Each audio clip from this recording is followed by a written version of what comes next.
For many of us, we actually got interested in the global economic system when it all crashed around our ears. A few years ago, 2008, the famous Lehman Brothers crash and the ensuing stock market crashes around the world. That's mostly when a lot of us got interested.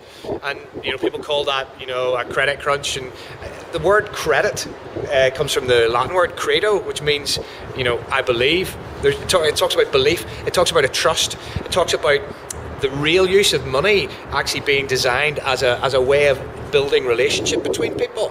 Actually, you lend somebody money when there's a relationship. That's what the word credit means. Sadly, the relationships have been sucked out of the global economic system, all done by Autobots and auto trading mechanisms and computers, and no relationships. Hence why mutual building societies are the ones that survived.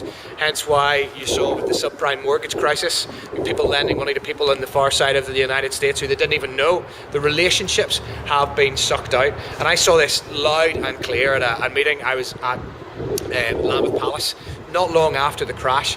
I sat round the table with some folks who were the heads of the banks, heads of the Financial Standards Authority, and I hoped it was going to be a kind of a group confession, but what was said was quite incredible. Folks said, we've got to remember that this isn't a moral crisis, that this is an economic crisis.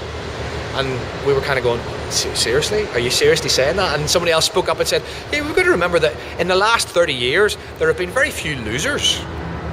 I mean, the only losers are those as yet unborn.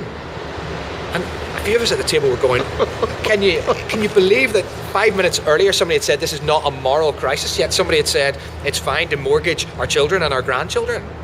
And absolutely incredible stuff. It made me realise that actually the importance of this discussion of straddling the worlds of the church and finance, the church and economics, because as you can imagine, after that conversation, a discussion about the need for ethics and economics ensued, at which point one of the other heads of the bank said, well, it's all very well to talk about introducing ethics into economics, but we're so multicultural now, it's hard to know whose ethics to introduce. And at that point, I'm banging my head against the table because I'm going, I can't believe that these are the titans of industry, that these are the kind of the top men.